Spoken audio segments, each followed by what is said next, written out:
बात तब की है जब मुल्ला नसीरुद्दीन लखनऊ में था। उसकी शोहरत बुलंदियों पर थी। लखनऊ के अमीर लोग मुल्ला नसीरुद्दीन की सोहबत पसंद करते थे। जब कभी किसी रईस के घर कोई दावत होती तो वहां से नसीरुद्दीन को बुलावा अवश्य आता।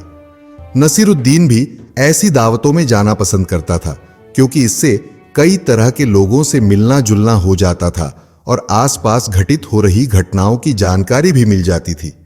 एक दिन मुल्ला नसीरुद्दीन को लखनऊ के एक बड़े रईस ने अपने घर दावत पर बुलाया। रईस के घर पोते ने जन्म लिया था। पोते के जन्म से रईस बहुत खुश था। रईस ने बड़ी शान से पोते के जन्म का जश्न मनाने का फैसला किया था, इसलिए दावत में हर तरह के पकवान का इंतजाम उसने किया।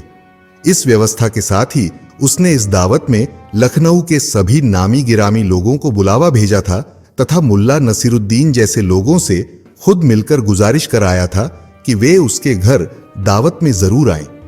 दावत के समय जब मुल्ला नसीरुद्दीन रईस के घर पहुंचा, उस समय तक रईस के लगभग सभी अतिथि वहां आ चुके थे। अतिथियों के बीच मुल्ला नसीरुद्दीन अपनी पतली लंबी दाढ़ी और नोकदार टोपी के कारण सबके आकर्षण का केंद्र बना हुआ था। लोग चौकद्दियों में खड़े बातें कर रहे थे। रईस के आग्रह पर दावत आरंभ हुई। दावत के दौरान रईस ने अपनी दौलत का हर संभव प्रदर्शन किया था। सोने की थाली, चांदी के कटोरे, सोने के चम्मच का दावत के दौरान भरपूर उपयोग हुआ था। मुल्ला नसीरुद्दीन के आगे वाली पांत में भोजन करने के लिए एक नीली शेरवानी वाला आदमी बैठा था। मुल्ला ने देखा कि उसने सोने का एक चम्मच, जिसके बैंड पर हीरे जड़े थे, अपने बाएं हाथ से उठाया और इधर उधर देखते हुए उस चम्मच को चुपके से शेरवानी की बाईं जेब के हवाले कर दिया। यह काम उसने इतनी चालाकी से किया था कि उसकी इस हरकत का पास बैठे लोगों को भी अंदाज नहीं लगा। मुल्ला नसीरुद्दीन उस व्यक्ति पर अपनी निगाहें टिकाए रहा। जब पांत में बैठे लोगों का भोजन समाप्त हो गया, तब मुल्ला नसीरुद्दीन अपनी जगह से उठा और अपनी दाढ़ी सहलाता हुआ बड़े ही नाटकीय ढंग से बोला, अजीज दोस्तों, मैं मुल्ला नसीरुद्दीन हूं। कुछ दिन पहले मैं चीन के एक जादूगर का मेहमान था। मैंने जादूगर से कुछ रोचक और रोमांचक जादू सीखी है। खुशी के इस मौके पर मैं चाहता हूं कि आप लोगों को अपना जादू दिखाऊं। लोगों को भला क्या ऐतराज हो सकता था? सबने एक स्वर से मुल्ला नसीरुद्दीन को जादू दिखाने के लिए कहा। मुल्ला नसीरुद्दीन ने अपनी थाली से सोने का चम्मच निकाला और सबको दिखाते हुए कहा, दोस्तों देखो, मैंने यह चम्मच अपनी शेरवानी की बाईं जेब में रखी। अच्छा बताओ, चम्मच कहां है? सबने कहा, आपकी शेरवानी की बाईं जेब में। मुल्ला नसीरुद्दीन ने तपाक से कहा, गलत। फिर उसने दावत देने वाले रईस से कहा, जनाब, आप जरा नीली शेरवानी वाले महाशय की शेरवानी की बाईं जेब में हाथ डालकर देखें। मुझे लगता है कि चम्मच वहीं है। रईस ने नीली शेरवानी वाले की बाईं जेब में हाथ डाला तो उसके हाथ में चम्मच आ गया। सबने मुल्ला नसीरुद्दीन की कला का स्वागत ताली बजाकर किया, लेकिन नीली शेरवानी वाला शख्स मुल्ला नसीरुद्दीन से आंखें भी नहीं मिला पाया। कुछ नहीं की अदायगी जब मुल्ला नसीरुद्दीन ने दो लोगों के झगड़े को सुलझाते हुए बतलाई घड़े से कुछ नहीं निकालने की तरकीब। मुल्ला नसीरुद्दीन के घर के सामने दो लोग आपस में झगड़ रहे थे। उनमें से एक चीख चीख कर कह रहा था, यहां से तुम तभी जा सकोगे जब मुझे मेरे मेहनताने के रूप में कुछ नहीं दे दोगे। दूसरा आदमी, जिसके सिर पर लकड़ियों का गट्ठर था, बार बार उसकी मिन्नत कर रहा था, बाबू साहब, कुछ नहीं तो कुछ नहीं ही होता है। ये कोई चीज तो है नहीं जिसका आदान प्रदान हो सके। मगर वह आदमी अड्डा था। मुझे कुछ नहीं चाहिए तो चाहिए। मुल्ला नसीरुद्दीन काफी देर से उन दोनों की यह दिलचस्प लड़ाई देख रहा था। वह टहलता हुआ उन दोनों के पास आ गया और उनसे पूछा, क्यों झगड़ रहे हो भाई? जिसके सिर पर लकड़ियों का गट्ठर था, उसने रुआं से स्वर में कहा, हुजूर, इनसे मैंने सिर पर लकड़ियों का गट्ठर उठाकर रखने में मदद ली है। जब ये गट्ठर उठा रहे थे तब मुझसे पूछा था, तुम इस सहायता के एवज में मुझे क्या दोगे? मैंने इनसे साफ कहा, कुछ नहीं, क्योंकि इन्हें देने के लिए इस वक्त मेरे पास कुछ नहीं है।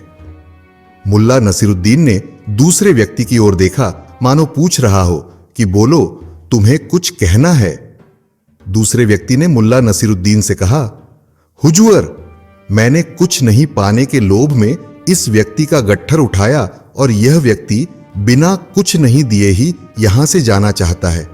मैं तो बिना कुछ नहीं लिए इसे यहां से जाने ही नहीं दूंगा। मुल्ला नसीरुद्दीन की समझ में सारी बात आ गई। उसने कहा, अच्छा, अब दोनों झगड़ना बंद करो, मैं इसके बदले में तुम्हें कुछ नहीं देता हूं।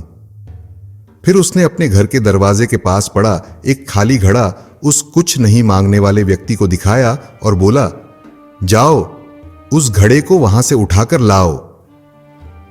वह व्यक्ति घड़ा उठाकर ले आया। मुल्ला नसीरुद्दीन ने उस व्यक्ति से कहा, देखो उस घड़े में क्या है। उस व्यक्ति ने घड़े में झांक कर कहा, घड़े में कुछ नहीं है। ठीक है, मुल्ला नसीरुद्दीन ने कहा, अब तुम उस घड़े से कुछ नहीं निकाल लो और घड़ा वहीं रखाओ जहां से उसे उठाकर लाए हो। वह व्यक्ति असमंजस की स्थिति में थोड़ी देर तक वहीं खड़ा रहा और फिर घड़ा उठाकर जहां से उठाया था वहीं रखाया और अपनी राह चला गया।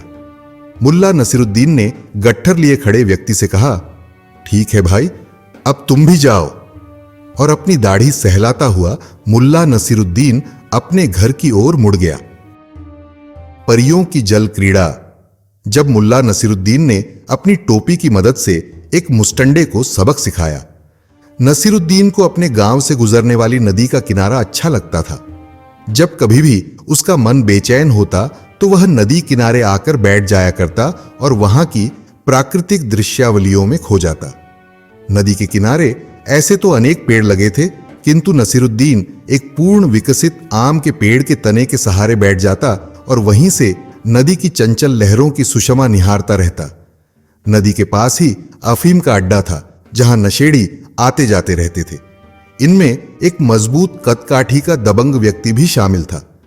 एक दिन वह नशेड़ी अफीम के अड्डे से निकला और पिनक में नदी के किनारे बैठे मुल्ला नसीरुद्दीन को देखा। उसे उसकी नोकदार टोपी बहुत अच्छी लगी। वह मुल्ला नसीरुद्दीन के बहुत करीब पहुंच गया। उसने हाथ बढ़ाकर उसकी टोपी खींच ली और टोपी को हवा में उछालकर ही कर हंसने लगा। मुल्ला नसीरुद्दीन ने पीछे घूमकर देखा तो उसकी बुद्धि ने कहा, बेटा नसीर, इस मुस्टंडे से भिड़ने की बजाय खीसे निपोर कर मामला रफा दफा कर लो, इसी में तेरी भलाई है। और मुल्ला नसीरुद्दीन ने झेंपी सी हंसी हंसते हुए अपनी टोपी उठा ली। जब तक वहां वह मुस्टंडा खड़ा रहा तब तक मुल्ला नसीरुद्दीन हाथ में टोपी थामे रहा। उस अफीमची मुस्टंडे ने मुल्ला नसीरुद्दीन को दूसरे दिन भी उसी आम के पेड़ के नीचे उसी तरह नोकदार टोपी पहने बैठे देखा तो वह फिर शरारत पर उतारू हो गया। वह मुल्ला नसीरुद्दीन के पीछे दबे पांव आया और उसकी टोपी खींचकर दूर उछाल दी। बीते कल की तरह खिसियानी हंसी हंसता मुल्ला अपनी टोपी उठा लाया और हाथ में टोपी थामकर फिर से आम के पेड़ के नीचे आकर बैठ गया। अब यह नियम सा हो चला था, लेकिन मुल्ला नसीरुद्दीन उस हट्टे कट्टे मुस्टंडे को देखकर अपना मन मसोस कर रह जाता। वैसे वह उसे सबक सिखाने की तरकीबें सोचता रहता था, मगर उसे कोई सूरत नजर नहीं आ रही थी। तभी सुल्तान की ओर से उसके गांव में एक पहलवान को हवलदार बनाकर भेजा गया। मुल्ला नसीरुद्दीन उस दिन जरा पहले ही नदी किनारे आ गया था।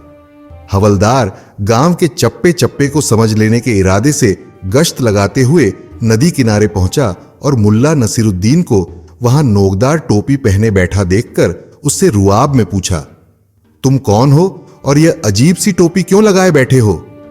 मुल्ला नसीरुद्दीन ने एक झलक में हवलदार की कदकाठी देखी और बोला, मैं मुल्ला नसीरुद्दीन हूं और यह जादुई टोपी लगाकर नदी किनारे परियों की जल क्रीड़ा देखने के लिए यहां बैठा हूं। परियों की जल क्रीड़ा? हवलदार चौंका। हां, यह टोपी पहनकर इस आम के पेड़ के तने से सटकर निर्विघ्न बैठने से नदी में आने वाली परियां साफ दिखाई देती हैं। ओह, कितनी सुंदर होती हैं परियां, मुल्ला नसीरुद्दीन ने मुग्ध स्वर में कहा। हवलदार ने पूछा, तुमने देखी हैं परियां?